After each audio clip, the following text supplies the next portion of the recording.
प्यारे बच्चों, आप सभी का हमारे चैनल पे बहुत बहुत स्वागत है। दोस्तों, इस वीडियो के माध्यम से क्लास 10th के बच्चों के लिए 2023 का गणित का वायरल मॉडल पेपर लेकर के आ चुके हैं और इस वीडियो के माध्यम से इस पूरे गणित के पेपर का A to Z सोल्यूशन बताने वाला है। जैसा कि दोस्तों आप यहाँ पे देख सकते हैं, ये क्लास 10th के बच्चों का 2022 के गणित का ये ओरिजिनल पेपर है, ठीक है। और इस वीडियो के माध्यम से हम सभी इस पूरे पेपर का A to Z यहाँ पे सोल्यूशन बताने वाले हैं, ठीक है। तो इसको ध्यान से देख लेना। अगर आप इस पूरे पेपर को तैयार कर लेते हो तो आपका बोर्ड के पेपर में से अच्छा अंक स्कोर यहाँ पे कर सकते हैं, क्योंकि बोर्ड के पेपर में रिपीटेड क्वेश्चन हमेशा पूछे जाते हैं, ठीक है।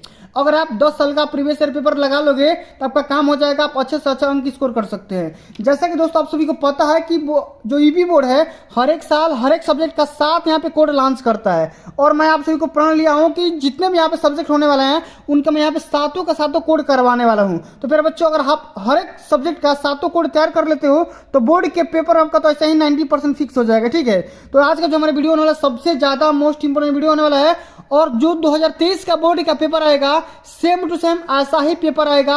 ये जो पेपर है वायरल प्रश्न पत्र होने वाला है और जो अभी अपने आप को कमजोर छात्र मान रहे हैं वो इस वीडियो को शुरू से लेकर के एंड तक जरूर देखेंगे, क्योंकि कमजोर छात्र को भी इसमें पूरा बढ़िया से समझाया जाएगा।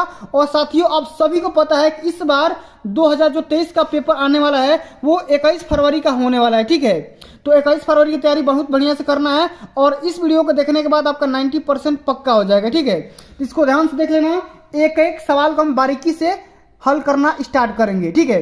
आज का हमारा कोड है 822 BA, इस कोड को ध्यान में रखना, ठीक है। अगले वीडियोस के माध्यम से हम अगला कोड को लेकर के आएंगे, ठीक है। चलो आओ एक एक कोड को यहाँ पे समझते हैं। सबसे पहले अब की बार 2023 के बोर्ड के पेपर में 20 MCQ आएंगे, ठीक है। तो हम यहाँ पे जितने भी यहाँ पे इस पेपर में MCQ पूछे गए हैं वो भी मैं आप सभी को डिस्कस करते चलूंगा, ठीक है। आओ सबसे पहले यहाँ पे समझते हैं लिखा गया क्वेश्चन कि समीकरण 5x² minus 3x plus 2 equal to 0 के मूलों का योग क्या होगा, ठीक है। क्या करना है, मूलों का योगफल बताना है। अब यहाँ पे देखो सबसे पहला ही हमारा सवाल है, ठीक है। इसमें बताना है मूलों का योगफल और हमारे पास इक्वेशन दे रखा है 5x² minus 3x plus 2 is equal to 0। अब सभी को पता है कि किसी भी द्विघात समीकरण के जो मूल होते हैं एक तो हो सकता है आपका अल्फा और दूसरा का हो सकता है आपका बीटा। हमें करना क्या है, इस दोनों का योगफल निकालना है, अल्फा और बीटा। तो अल्फा प्लस बीटा यहाँ पे निकाल लो, अल्फा प्लस बीटा। और अल्फा प्लस बीटा का फॉर्मूला होता है, क्या होता है, माइनस एक्स का गुणांक बटे में x² का गुणांक। हम यहाँ पे लिख दे रहे हैं माइनस एक्स का गुणांक, यानी जो भी हमारा कोफिशिएंट होता है, ठीक है, x वाला लिखेंगे और डिवाइड कर देंगे x² के गुणांक से, x² के गुणांक से हम डिवाइड कर देंगे, ठीक है। ये हमारा अल्फा प्लस बीटा निकल करके आ जाएगा, ठीक। इसको हम हल कर लेते हैं। तो अल्फा प्लस बीटा बराबर क्या हो जाएगा, माइनस एक्स, मतलब अब यहाँ पे देखो -3 है तो और माइनस माइनस क्या हो जाएगा, ये प्लस हो जाएगा, यानी कि -3 और यहाँ पे -3 लिख दो और बटे में यहाँ पे लिख दो x² गुणन क्या है 5 है, 5 लिख दो। तो ये क्या हो जाएगा 3 बटे में 5 हो जाएगा, ये हमारा आंसर हो जाएगा, ठीक है। आसानी से कर सकते हैं, ठीक है। देखो आ गया ना आंसर, ठीक। अब हम इसी प्रकार सेकंड क्वेश्चन देखते हैं। पूछा जा रहा है कि यदि 3 cot A इक्वल टू 4 तो sec A का मान क्या होगा, ठीक है। यहाँ पे देखो सेकंड क्वेश्चन करते हैं। हमें बोला गया है कि 3 cot A इक्वल टू हमें बोला गया है 4 और हमें निकालना है किसकी वैल्यू, sec A की वैल्यू हमें कैलकुलेट करना है। तो हम यहाँ पे आसानी से cot A बराबर क्या लिख सकते हैं, cot A के जगह पे हम लिख सकते हैं 4/3 लिख सकते हैं कि नहीं। इसको 3 को इधर भेज दो, इतना हो गया। अब यहाँ पे देखो cot A बराबर हमारा क्या होता है, cot A बराबर होता है हमारा आधार बटे में लंब होता है। तो हम इसको आधार मान लेंगे, इसको हम लंब मान लेंगे, ठीक है। तो हमारा कोण कितना हो जाएगा, k का वैल्यू हमारा हो जाएगा 5। कैसे समझो, यहाँ पे देखो मैं यहाँ पे एक ट्रायंगल बना दे रहा हूँ जो 90 डिग्री का होगा, ठीक है। ये हमारा आधार है, आधार कितना है 4 है, लंब कितना है 3 है, ठीक है। यहाँ पे देखो आधार का मान 4 है और लंब का मान 3 है, तो हमारा ये हाइपोटेनस यानी कर्ण का मान 5 हो जाएगा। और हमें निकालना क्या है, sec A की वैल्यू निकालना है, ठीक है। तो एज वी नो हम जानते हैं यहाँ पे sec A बराबर क्या जानते हैं, ये होता है हमारा कर्ण बटे में आधार होता है, तो k बटा में a होता है। अब हमारा कर्ण क्या है, कर्ण हमारा हो जाएगा ये 5, ठीक है। क्या हो जाएगा 5 और हमारा ये आधार क्या हो जाएगा, आधार हमारा 4 हो जाएगा, तो 5/4 हमारा आंसर हो जाएगा। यहाँ पे देखो सेकंड ऑप्शन सही हो जाएगा, ठीक है। चलो इसी प्रकार हम अगला क्वेश्चन देखते हैं। क्या पूछा जा रहा है कि समीकरण x minus y equal to 2 और x plus y equal to 2 दिया है, ठीक है। तो इसका हल निकालना है। भाई देखो बहुत ही आसान सा क्वेश्चन है। तीसरा नंबर क्वेश्चन है, बोला गया है कि x minus y is equal to 2 और x plus y is equal to भी 2 दिया है। हमें x और y की वैल्यू ज्ञात करना है। जाहिर सी बात है दोनों को जोड़ देंगे तो 2x बराबर 4 आ जाएगा। ठीक है, तो x का मान यहाँ से 2 निकल करके आ जाएगा। अब किसी भी क्वेश्चन में x बराबर 2 रख दो। ठीक है, तो x बराबर यहाँ पे 2 रखोगे चाहे यहाँ पे रखोगे तो y का मान क्या आ जाएगा, 0 आ जाएगा। देखो 2 प्लस वाई बराबर 2 रखेंगे तो y का मान क्या आ जाएगा, ये कैंसिल आउट होकर के 0 आ जाएगा। तो हमारे पास x का मान यहाँ पे 2 आ गया और y का मान 0 आ गया। ठीक है, इसी प्रकार देख सकते हैं x बराबर 2 और y बराबर 0। ठीक है, ऑप्शन नंबर सेकंड सही हो जाएगा। अगला हमारा क्वेश्चन पूछा गया है कि 1 से लेकर के 9 तक की प्राकृतिक संख्याओं का माध्य क्या होगा, ये हमें बताना है। माध्य, और माध्य निकालने का एक फार्मूला होता है। ठीक है, वो होता है n+1, अब बटे में क्या होता है 2 होता है। n हमारा अंतिम संख्या होता है। ठीक है, और n के जगह पे हम 9 रख देंगे। क्या रखेंगे, 9 प्लस 1 बटे में 2, ये हो जाएगा हमारा 10 बटे 2। ठीक है, तो आसानी से हमारा 5 निकल करके आ जाएगा। माध्य कितना होगा, 5 हो जाएगा। ठीक है, देख सकते हैं। अगला हमारा क्वेश्चन ये पूछा गया है कि यदि किसी बारंबारता बंटन का माध्य 20.5 तथा माध्यिका 20 दिया गया है तो उसका बहुलक कितना होगा। ये फार्मूला बेस क्वेश्चन है, आसानी से कर सकते हैं। देखो इसका फार्मूला होता है, फार्मूला ये होता है बहुलक बराबर, देखो ये फार्मूला याद रखना है। बहुलक बराबर, चौथा क्वेश्चन है, ये होता है 3 माध्यिका, 3 गुणे माध्यिका, क्या होता है 3 गुणे माध्यिका माइनस 2 गुणे माध्य होता है। क्या होता है, 2 गुणे माध्य होता है।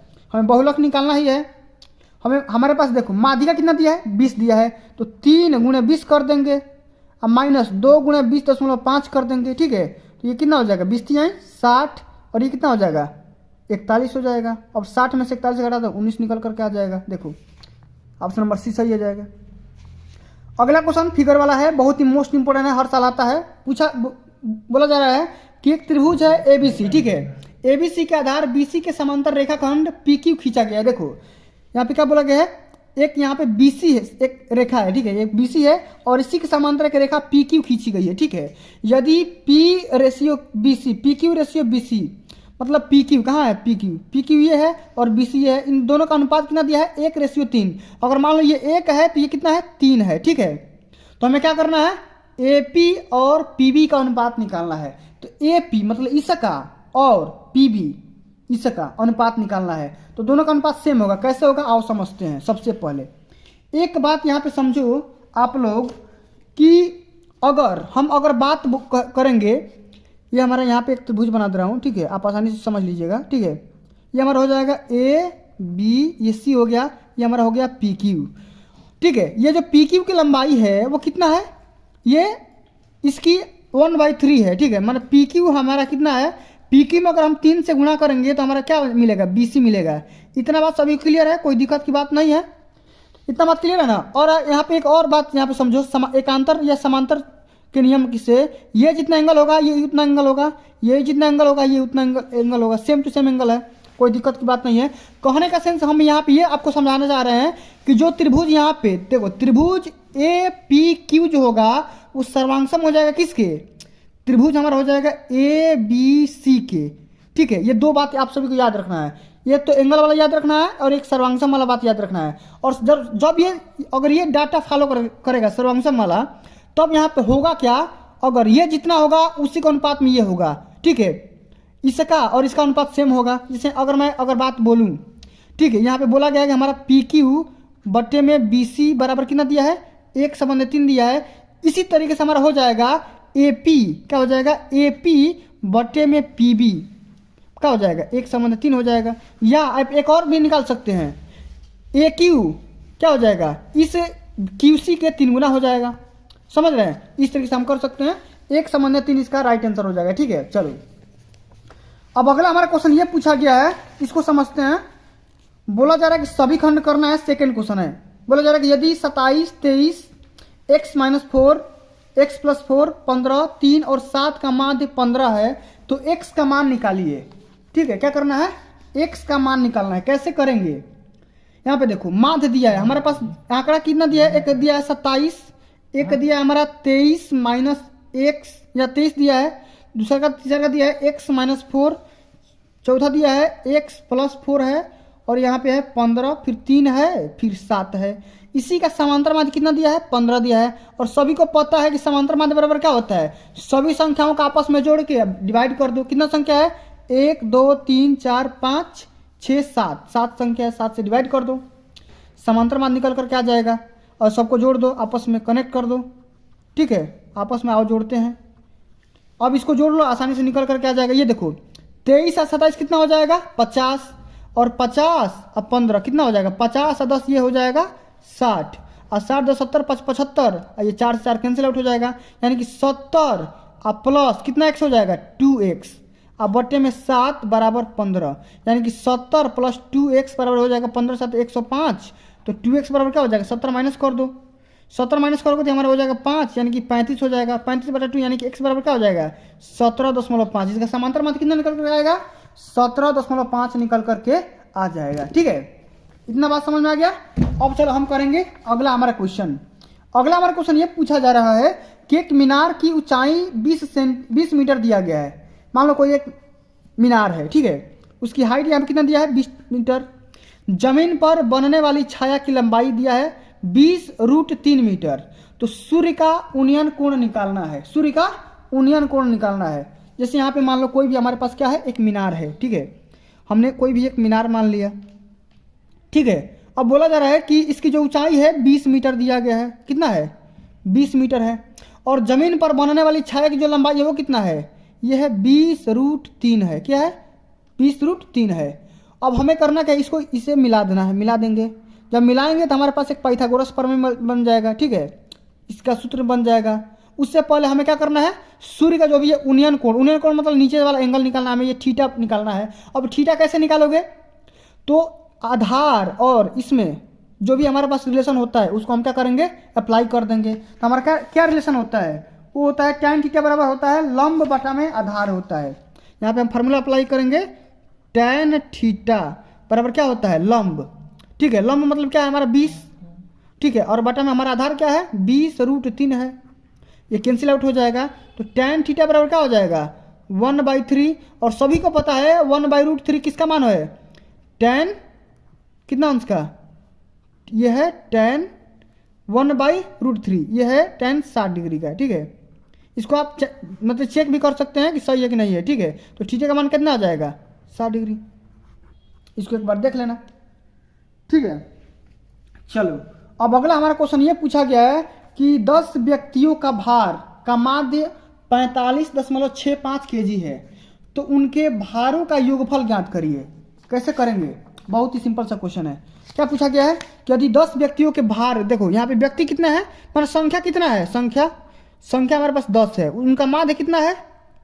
उनका माध्य दिया गया है 45.65 kg, ठीक है। हमें क्या पूछा जा रहा है? योगफल, योग पूछा जा रहा है। योग करने के लिए हम क्या करते हैं? संख्या को माध्य से गुणा कर लेते हैं। योग का हमारा फॉर्मूला भी होता है संख्या गुणे समांतर माध्य, ठीक है। तो हमारा क्या हो जाएगा? संख्या हमारे पास 10 है और गुणा कर लो 45.65 में, तो कितना निकल कर आ जाएगा? 456.5 की, ठीक है। ये हमारा क्या हो जाएगा? केजी निकल करके आ जाएगा। समझ पा रहे कि नहीं? चलो अगला हमारा क्वेश्चन ये बोला गया है कि यदि द्विघात समीकरण 2x² - 5x + k = 0 के मूल बराबर हैं तो k का मान ज्ञात करिए, ठीक है। सबसे पहले इस इक्वेशन को समझो। 2x² - 5x + k = 0 है और इसका जो भी मूल है वो बराबर है। और सभी को पता है, यहाँ पे देखो 2x² - 5x + k बराबर 0 हमारे पास इक्वेशन दिया गया है, ठीक है। और मूल बराबर मतलब अल्फा प्लस बीटा, बीटा जो भी होगा वो भी अल्फा ही है। इसके दो मूल होंगे, अल्फा प्लस अल्फा हो जाएंगे। हमें करना क्या है? के का मान निकालना है। के का मान कैसे निकाल सकते हो? के का मान निकालने के लिए कई सारे नियम है, लेकिन हम आपको सरल नियम बता रहे हैं। सबसे पहले करो क्या? अल्फा प्लस बीटा का मूल का योगफल वाला फॉर्मूला लगाओ। तो अल्फा प्लस अल्फा क्या हो जाएगा? -b/a होता है, तो ये हो जाएगा माइनस माइनस ये प्लस हो जाएगा, यानी 5/2 हो जाएगा। यानी कि 2 अल्फा बराबर क्या हो जाएगा? 5/2। अल्फा बराबर क्या हो जाएगा? 5/4 हो जाएगा, ठीक है। इसी तरीके से हम अल्फा इंटू अल्फा यो गुणनफल वाला सूत्र लगाओ। अल्फा इंटू अल्फा बराबर क्या हो जाएगा? k/a, यानी कि c/a होता है, तो k/2 हो जाएगा। तो अल्फा स्क्वायर बराबर क्या हो जाएगा? के स्क्वायर मतलब के बटा में 2, ये स्क्वायर नहीं होगा, ठीक है। तो हमें करना क्या है, हमें इस के की वैल्यू निकालना है। तो के बराबर हमारे पास क्या हो जाएगा, यानी कि अल्फा का मान इसमें रख दो, तो के का मान निकल करके आ जाएगा। अब इसमें अल्फा का मान रखो 5/4 है, तो 5/4 का स्क्वायर कर दो, ये के/2 निकल करके आ जाएगा। ये हो जाएगा 25/16 बराबर के/2, यहाँ से 8 बार में कैंसिल आउट हो जाएगा। तो के का मान हमारे पास कितना निकल करके आया, 25/8, कितना 25/8 निकल करके आ जाएगा। ठीक, समझ गए। चलो इसी तरीके से अब हम करेंगे अगला क्वेश्चन। अगला क्वेश्चन हमारे पास ये दिया गया है कि दो घनों जिनमें से प्रत्येक का आयतन 64 घन सेंटीमीटर दिया गया है के संलग्न फलकों को मिलाकर के घनाभ बनाया जाता है। इससे प्राप्त घनाभ का पृष्ठीय क्षेत्रफल ज्ञात कीजिए। क्या करना है, पृष्ठीय क्षेत्रफल ज्ञात करना है, ठीक है। आओ सबसे पहले इसको हल कैसे करेंगे इसको समझते हैं। हमारे पास एक यहाँ पे तिसरका का ये क है, ठीक है, इसको ध्यान से समझो, ठीक है। बहुत ही माना फार्मूला बेस क्वेश्चन है, आसानी से हो जाएगा। जैसे मान लो यहाँ पे कोई भी घन है, दो घन है, इसके घन का आयतन दिया है, घन का हमारे पास आयतन दे रखा है, कितना दे रखा है, 64 घन सेंटीमीटर दे रखा है, ठीक है। अब चूंकि हमारे पास ये जो घन है वो दो दिया है, ठीक है। जैसे मान लो इसका हम सबसे पहले इसका वो निकाल लेते हैं, इसकी भुजा, इसका भुजा कितना होगा, जाहिर सी बात है इसका क्यूब कर देंगे, रूट निकाल देंगे, क्यूब रूट, तो निकल करके आ जाएगा 64 का क्यूब रूट कर दो तो कितना निकल करके आ जाएगा, 4 सेंटीमीटर, ठीक है। तो जैसे मान लो यहाँ पे 4 सेंटीमीटर के दो यहाँ पे घन दिए गए हैं, ठीक है। जैसे मान लो कि मैं यहाँ पे घन बना रहा हूँ आपको दिखाने के लिए, ठीक है। आराम से खाली समझना है, ठीक है, बहुत ही बेसिक सा क्वेश्चन है, समझ जाओगे। ये मान लो मैंने यहाँ पे एक घन बना दिया, इसी प्रकार का एक और घन यहाँ पे बनाना है, ठीक है। जैसे यहाँ पे देखो इसको मैं जोड़ रहा हूँ यहाँ पे, ठीक है। जैसे मान लो यहाँ पे एक घन बना दिया मैंने। अब दोनों को क्या करना है, यहाँ इसका पृष्ठीय क्षेत्रफल निकालना है। अब पृष्ठीय क्षेत्रफल का सूत्र क्या होता है, सबसे पहले ये समझो। पृष्ठीय क्षेत्रफल का सूत्र होता है 2LB plus BH plus LH होता है, ठीक है। इतना हो गया। अब हम करेंगे क्या, L इसका लंबाई क्या होगा। अब लंबाई देखो सबसे पहले तो 4 था, लेकिन जब जोड़ दिए थे कितना हो गया, 8 हो गया। ये हमारा लंबाई 8 सेंटीमीटर हो गया। लेकिन अब ये साइड और ये साइड, चौड़ाई और विड्थ तो हमारा सेम ही रहेगा, कोई दिक्कत की बात नहीं है। ये 4 होगा तो ये भी हमारा 4 होगा, इसके हिसाब से कर लेते हैं। 2 गुणे L मतलब 8, अभी मतलब 4, तो 8 चौके 32 हो जाएगा। इसी तरीके से हमारा B इंटू H, ठीक है। तो B हमारा 4 है, H हमारा 4 है, तो ये हमारा हो जाएगा 16, ठीक है। फिर यहाँ पे L हमारा कितना है, L हमारा है 8 और H हमारा कितना है 4 है, तो 8 चौके 32 हो जाएगा, ठीक है। इसी तरीके से कर लो, ये हमारा हो जाएगा 2, ये हो जाएगा 8 2 10 के 0 और ये 3 1 4 और 4 3 7 1 8, यानी कि 160। और पृष्ठीय क्षेत्रफल है तो वर्ग सेंटीमीटर होगा, एरिया है ना तो वर्ग सेंटीमीटर इसका हम यूनिट लिखेंगे। समझ गए कि नहीं। चलो इसी तरीके से हम अगला क्वेश्चन करेंगे कि 10 व्यक्तियों के, सॉरी ये तो कर लिया हमने, अब यहाँ पे करेंगे अगला क्वेश्चन। ये हमारा स्टैटिक का क्वेश्चन है, इसको हम बाद में बताएंगे। स्टैटिक का क्वेश्चन इस पूरे माने कि इसमें दो दिए गए हैं, एक ये वाला दिया गया है, एक ये वाला दिया है, तो दोनों को हम बाद में आप सभी को करा देंगे, बढ़िया से स्टैटिक समझा देंगे, ठीक है। यहाँ भी अभी स्टैटिक मत लगाओ, ठीक है। चलो अगला हमारा क्वेश्चन ये दिया गया है कि यदि x² - 7x + 12 बराबर 0 है, इसके मूलों के व्युत्क्रमों का योगफल निकालना है। मूलों के व्युत्क्रमों का योगफल निकालना है। और सबसे पहले करेंगे क्या, इस इक्वेशन को लिखते हैं। दिया गया है कि x² - 7x + 12 बराबर 0। अब इसके मूल कौन कौन से हो सकते हैं, एक तो हो सकता है अल्फा, दूसरा का हो सकता है बीटा। हमें करना क्या है, मूलों के व्युत्क्रम का योगफल। तो इसके मूलों का व्युत्क्रम का योगफल क्या होगा, यानी कि 1/अल्फा प्लस 1/बीटा। इसके बराबर कर दो तो हो जाएगा अल्फा प्लस बीटा, यानी कि बीटा प्लस अल्फा बराबर बटा में अल्फा इंटू बीटा। हम करेंगे क्या, अल्फा प्लस बीटा निकालेंगे तो अल्फा प्लस बीटा हमारा कितना हो जाएगा, -x का गुणांक होता है बटे में x का गुणांक होता है, तो ये हमारा कितना हो जाएगा, माइनस प्लस प्लस हो जाएगा। तो एक अल्फा प्लस बीटा का मान यहाँ से 7 निकल करके आएगा, ठीक है। और अल्फा इंटू बीटा 12 निकल करके आएगा। बहुत ही सिंपल सा क्वेश्चन है, 7 बटे में 12 आसानी से हो गया, ठीक है। बहुत ही छोटे छोटे क्वेश्चन है दिए गए हैं। अगला हमारा क्वेश्चन है कि दो संख्याओं का योगफल 85 है, यदि बड़ी संख्या छोटी संख्या के 4 गुने से 5 अधिका है। तो संख्याएं ज्ञात करिए। इसको करते हैं, आओ करते हैं बढ़िया से। ठीक है, क्या बोला जा रहा है कि दो संख्याओं का योगफल 85 दिया गया है। इसे मान लो कोई भी दो संख्या मान लो। इस क्वेश्चन को करने का दो नियम है, नियम है। ठीक है, इसे मान लो मैं यहाँ पे दोनों को अलग अलग मान ले रहा हूँ। x 85, ठीक है, दोनों का योगफल कितना है 85 है।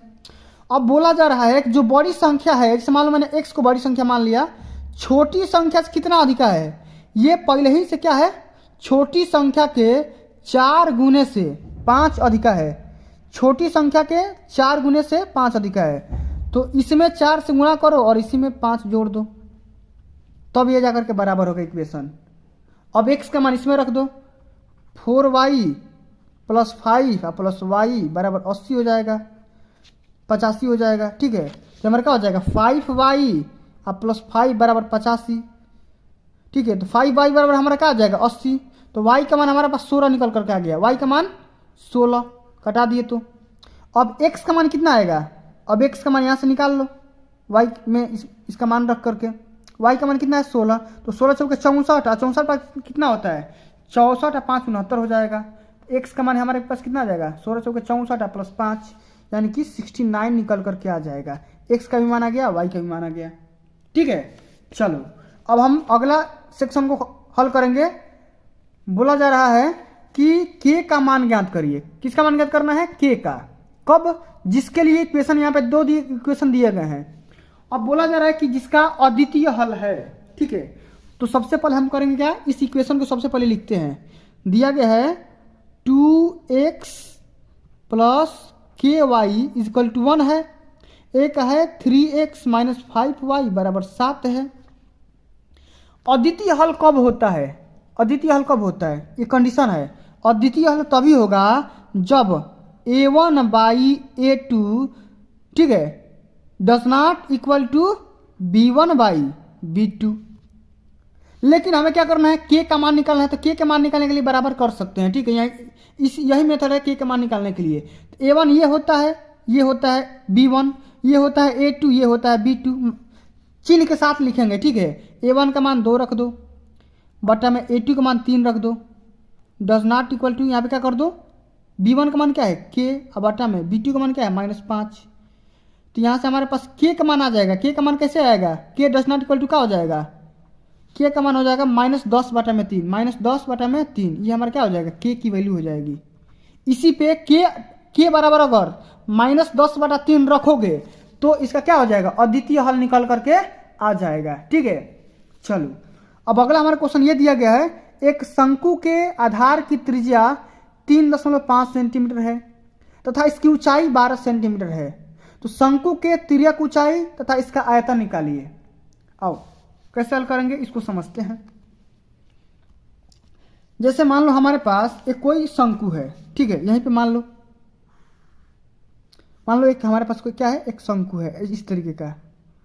ठीक है, इसकी जो हमारे पास ऊंचाई दिया गया है, इसकी जो रेडियस है सबसे पहले तो हमारा 3.5 है। ठीक है, और इसकी ऊंचाई है 12, ये वाली ऊंचाई। ठीक है, तो हम करेंगे क्या, इसकी तिर्यक ऊंचाई निकाल लेंगे। क्या करेंगे, इसकी तिर्यक ऊंचाई, ये वाली ऊंचाई निकाल लेंगे। सबसे पहले हम तो यही बोल रहा है कि भाई हमें ये तिर्यक ऊंचाई निकाल करके दिखाओ। तो तिर्यक ऊंचाई कैसे निकालेंगे, निकालने का बेसिक ट्रिक है। क्यों, क्योंकि पाइथागोरस का प्रमेय लगाएंगे। जो पाइथागोरस का प्रमेय लगाएंगे तो हमारे पास होता है कर्ण का स्क्वायर, कर्ण का स्क्वायर बराबर होता है लंब का स्क्वायर प्लस में आधार का स्क्वायर। तो हमें कर्ण का स्क्वायर ही निकालना है। ठीक है, तो लंब हमारा दिया है 12, तो 12 का स्क्वायर कर दो, ये प्लस आधार हमारा दिया है 3.5 का स्क्वायर कर दो, ये 12 का स्क्वायर हो जाएगा 144, इसका हो जाएगा कितना, प्लस जोड़ दो 3 चौके 12, 12.25, ये हमारा जोड़ दो इसको, ये हो जाएगा 1 हो जाएगा, ये हो जाएगा 5, ये हो जाएगा 6.25, ये हो जाएगा कर्ण का स्क्वायर। जब कर्ण निकालोगे तो इसका रूट निकाल दो, हमारे पास क्या आ जाएगा, आंसर आ जाएगा कर्ण का, यानी कि तिर्यक ऊंचाई का जो भी इसका मान आएगा उसमें रख लेना।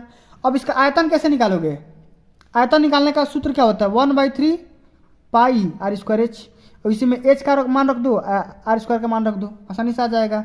तो 1/3 पाई आर का मान कितना है 3.5 है, इसका स्क्वायर कर दो, एंड टू एच हमारा कितना है 12 है तो 12 रख दो, पाई का मान 22.7 रख दो, आसानी से आ जाएगा। ठीक है, तो ये मेथड होते हैं करने के। ठीक है, अब चलिए हमारा अगला क्वेश्चन पूछा गया है कि यदि tan A is equal to cot B तो सिद्ध कीजिए कि A plus B is equal to 90 degree होता है। ठीक है, तो बहुत ही बेसिक क्वेश्चन है, आसान से समझते हैं।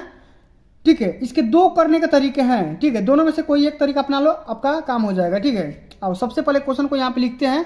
हम ये बोला गया है कि tan A, क्या बोला गया है, tan A बराबर cot B दे रखा है। ठीक है, और हमें प्रूफ क्या करना है, A plus B is equal to 90 degree. मैंने जैसे पहले ही बात बोला कि अगर आप चाहो तो इससे इसको प्रूव कर सकते हो, नहीं तो इसी से इसको प्रूव कर सकते हो। ठीक है, दोनों में से बात सेम है, तो हम इससे इसको प्रूव करेंगे। ठीक है, ऊपर वाले को प्रूव कर देंगे। ठीक है, तो हम क्या करेंगे, दोनों पक्ष में tan ले लेंगे, tan A प्लस बी बराबर हो जाएगा tan 90 डिग्री। ठीक, अब हम यहाँ पे क्या करेंगे, tan A प्लस बी का यहाँ पे फार्मूला अप्लाई कर देंगे। क्या हो जाएगा, ये होता है tan A plus tan B अपान में क्या होता है 1 minus tan A into tan B। अब tan 90 की वैल्यू कितना होती है, इन्फानाइट, और इन्फानाइट को हम क्या लिख सकते हैं, 1/0 लिख सकते हैं। ठीक है, अब इसको तिरे गुणा करवा दूँ तो ये हमारा चल जाएगा, ऊपर चला जाएगा 1 minus tan A into tan B बराबर ये पूरा चीज़ 0। तो हम ये लिख सकते हैं कि tan A, इसको इधर फेंक दो, tan A into tan B बराबर क्या हो जाएगा, 1 हो जाएगा। तो हमारे पास यहाँ पे, अब इसको उधर फेंक दो तो क्या हो जाएगा, tan A बराबर हमारे पास हो सकता है 1/tan B, और 1/tan B को हम क्या लिख सकते हैं, काट B।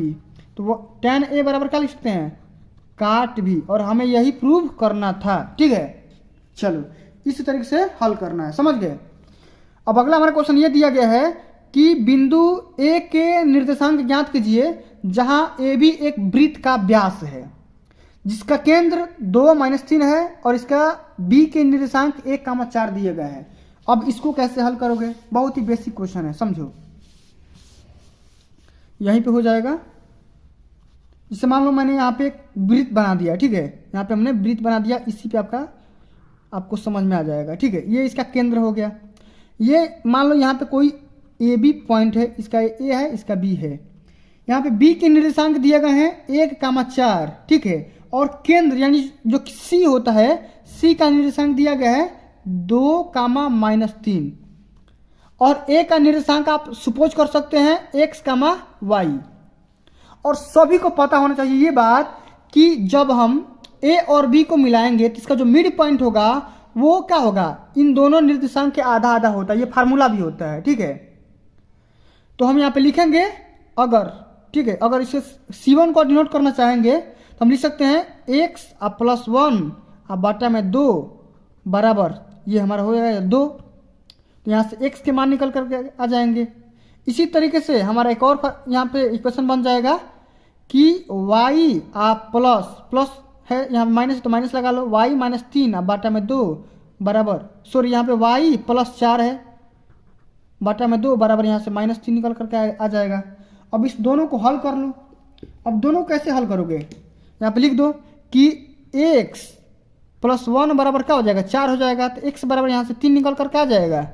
इसी तरीके से x प्लस 4 बराबर -6, तो x बराबर -10, सॉरी ये y बराबर क्या हो जाएगा -10।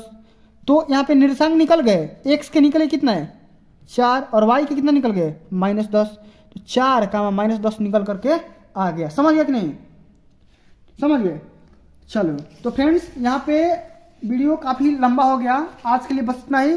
अगले वीडियोस के माध्यम से हम यहाँ पे इस सेक्शन को स्टार्ट करेंगे। यहाँ से देखो, ये भी क्वेश्चन बहुत ही मोस्ट इंपॉर्टेंट है। सिद्ध करना है कि 2 प्लस रूट में 3 एक अपरिमेय संख्या है। ये बहुत ही मोस्ट इंपॉर्टेंट क्वेश्चन है, ये हर बार आता है बोर्ड के पेपर में। ठीक है, ये भी क्वेश्चन इंपॉर्टेंट है। काश थीटा का मान दिया है और हम इसकी वैल्यू निकालना है। एक बिंदु दिया है, ये और ये और ये, इसको संरेख है। ठीक है, तीनों बिंदु क्या है, एक रेखा में है, और हमें प्रूव करना है कि 1/a - 1/b = 1 है। बहुत ही बेसिक सा क्वेश्चन है, आसानी से हो जाएगा। इसको तो मैंने बता ही दिया, इसका एक मैं सेपरेट वीडियो लेकर के आऊँगा स्टैटिक्स के लिए। ठीक है, तो जितने यहाँ पे क्वेश्चन है इसको देख लो, एक बार स्क्रीनशॉट ले लो। ठीक है, और इन सभी क्वेश्चन का मैं यहाँ पे आंसर जल्दी ही लाने वाला हूँ। ठीक है, तो प्यारे बच्चों आज के लिए बस इतना ही। अगर ये वीडियो आप सभी को अच्छी लगी होगी, हेल्पफुल लगी होगी, तो वीडियो को एक प्यारा सा लाइक पहुंचा देना, शेयर कर देना, चैनल पर नए हो तो सब्सक्राइब भी कर देना। मिलते हैं अगली वीडियो में, तब तक के लिए जय हिंद, जय भारत, वंदे मातरम।